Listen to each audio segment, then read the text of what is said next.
Durante el siglo XVIII, Europa presenció un movimiento intelectual tan brillante que los historiadores decidieron darle el nombre de la Edad de las Luces o la Era de la Iluminación. Así como precedentemente se habían observado siglos donde la fe y la revelación habían sido el motor de la historia, ahora la razón se presentaba como la autoridad suprema. Se trató de separar la Iglesia del Estado y para esto necesariamente se atacaron los dogmas y obviamente las monarquías absolutistas que se basaban precisamente en el dogma del derecho divino para gobernar. Ideas como la libertad individual, el gobierno constitucional y la igualdad dieron combustible a movimientos sociales como la Revolución Francesa y la Revolución Americana. La Edad de las Luces dio énfasis al método científico, lo cual fue un avance gigantesco para la época. Sin embargo, algunos autores acusan a este periodo de reduccionismo, es decir, querer comprender la realidad descomponiéndola en un reducido número de partes para luego dar a ellas una asociación mecánica y simplista. Como dije previamente, el siglo XVIII terminó en revoluciones que buscaban salir de los anquilosados sistemas de gobierno y dar respuesta a esa enorme masa de inconformes en Europa. Poca gente sabe que mucho antes que Marx escribiera su famoso manifiesto, ya muchos pensadores y hasta empresarios habían experimentado con nuevos sistemas de asociaciones humanas. Diseñaron comunidades en teoría perfectas donde pensaban encontrar la sociedad humana ideal.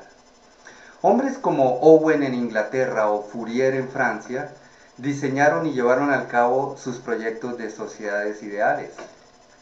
Desafortunadamente ninguno de estos proyectos tuvo éxito, a pesar de la cuidadosa planificación de la actividad económica y social. Y leyendo los comentarios de la época, al parecer fue el factor humano el culpable del fracaso. Es entonces cuando aparece en escena Marx y para diferenciarse de estos primeros socialistas acuña el nombre de socialismo científico, en contraposición a lo que él denominó el socialismo utópico.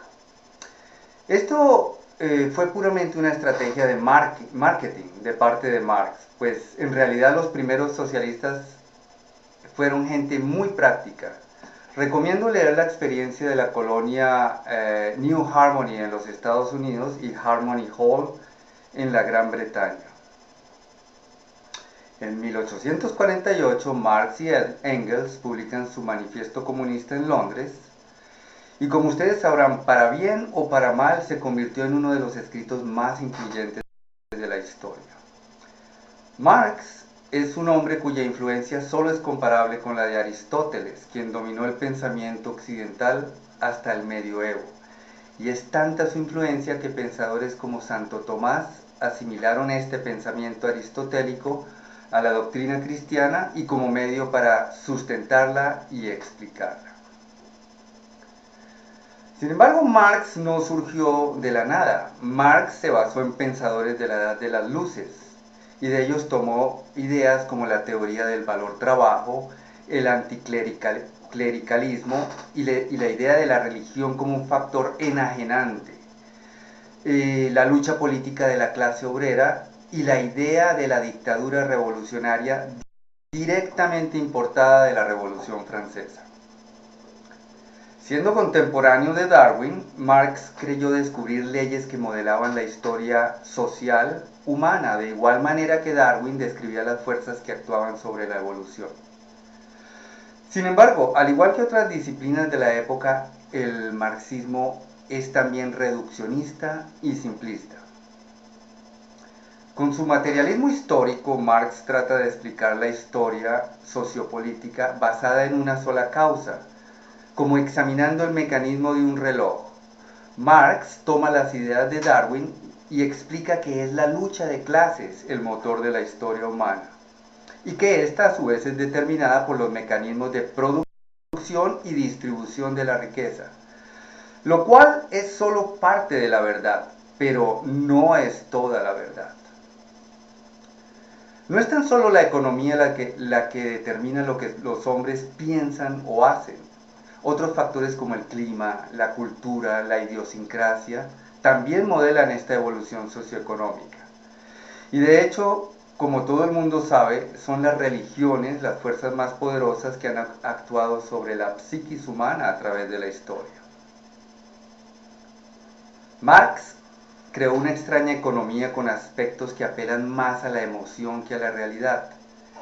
En ella, siguiendo su motor de la lucha de clases, contrapone al capitalista malo y al proletario bueno. Para Marx, el valor de las cosas viene dado únicamente por el trabajo, por lo cual, entre más trabajo tiene una cosa, pues mayor es su valor. El capitalista paga un salario apenas suficiente para mantener al proletario, pero el trabajo del proletario produce un excedente de riqueza, al cual Marx llama la plusvalía, y lo que según él, el capitalista se apropia indebidamente. En la lógica marxista, solo el capital invertido en pagar estos salarios es productivo, dado que es el que genera riqueza. Marx considera improductivo el capital invertido en maquinarias, edificios, etc. La realidad desmiente esta teoría. Si el trabajo fuese la fuente de riqueza, entre más trabajadores tuviese una empresa, pues mayor riqueza generaría. La verdad es que las empresas tienden a disminuir el número de trabajadores para aumentar el beneficio. También la mecanización de los medios de producción desmiente totalmente esta teoría. De igual manera, el hecho de colocar más horas de trabajo en la manufactura de un artículo no aumenta su valor. De hecho, el mayor número de horas de trabajo en un artículo disminuye su margen de ganancia y lo hace menos competitivo. La teoría marxista es también una profecía acerca del destino final de la historia, con lo cual toma similitudes religiosas. Marx predijo que los trabajadores serían cada vez más pobres y los capitalistas monopolizarían la riqueza. Finalmente, el capitalismo se autodestruiría violentamente. Sin embargo, la historia demuestra que ocurrió lo contrario y las masas trabajadoras subieron espectacularmente su nivel de vida. Con esta hipotética autodestrucción del capitalismo, Marx predijo que terminaría la prehistoria y comenzaría la época dorada del comunismo, donde todos los hombres serían iguales, felices y por lo tanto cesaría el conflicto. Al cesar el conflicto no habría necesidad para la existencia del Estado, ni siquiera de una policía. Evidentemente todo esto entra en el campo religioso y profético, pues plantea un paraíso sobre la tierra, algo así como la ciudad de Dios de San Agustín, la Nueva Jerusalén. Pero en el caso comunista sería una Nueva Jerusalén sin Dios. La verdad es que los estados comunistas nunca desaparecieron y por el contrario se hicieron cada vez más poderosos y totalitarios. Lo más paradójico del marxismo es que predecía la revolución violenta en grandes países industrializados como Alemania, Francia, el Reino Unido y los mismos Estados Unidos. Sin embargo, estas revoluciones ocurrieron en los países donde, según él, no debían darse, como en China, Rusia, los países africanos o en los desafortunados países donde fue impuesto militarmente, como en los satélites de la Unión Soviética. El concepto marxista de la dictadura del proletariado se ha usado para la imposición del totalitarismo alrededor del globo, con la justificación que mediante esta vendrá el mundo feliz del comunismo. La verdad es que pequeños grupos asumen el poder vitalicio y hereditario en nombre de un proletariado inexistente al que ellos llaman pueblo. Y en medios no industrializados, donde según Marx ni siquiera debían darse estas revoluciones. Mao, por su parte, hizo una contradictoria revolución marxista de campesinos e inmediatamente entró en discusión doctrinaria con la Unión Soviética. Cuba hizo su versión caudillista y bananera del del marxismo y comenzó a exportarla sangrientamente por toda Latinoamérica. El marxismo, más que una filosofía o un tratado socioeconómico, se ha convertido en un dogma y en casi una religión. Albert Camus dijo que el comunismo se había convertido en una religión horizontal, pues carecía de trascendencia, de más allá o de Dios. Pero una religión, al fin y al cabo, en la cual se recibe una verdad revelada que debe aceptarse y obedecerse en bloque. ¿Por qué entonces los comunistas no logran entender a Marx?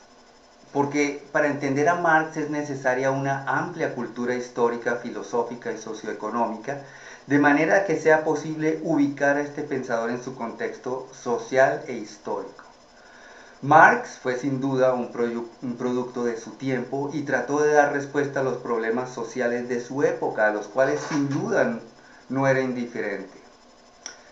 Sin embargo, los modernos marxistas siguen tan solo una cartilla muy reduccionista con la cual repiten como los chinos repiten el famoso librito rojo de Mao y pretenden aplicar de manera dogmática los pensamientos de un hombre del siglo XIX a los problemas del siglo XX o del siglo XXI. Personalmente dudo que sujetos como Cristina Kirchner, Lula, Chávez o Evo Morales entiendan los conceptos del materialismo histórico, la teoría del valor trabajo, el concepto de la plusvalía promedia en el intercambio de bienes, etc. De la misma manera que nunca han entendido los conceptos más elementales de la economía tradicional. Es evidente que en 134 años que han transcurrido desde la muerte de Marx, ciencia, tecnología y psicología han transformado el mundo de maneras que Marx nunca pudo prever. No es posible aceptar como dogma válido para todos los hombres, todos los lugares y todos los tiempos lo que un hombre dijo hace 150 años.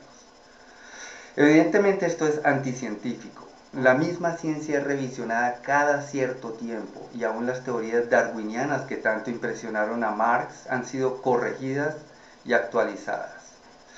De manera, amigos comunistas, que es el tiempo de revisionismo histórico.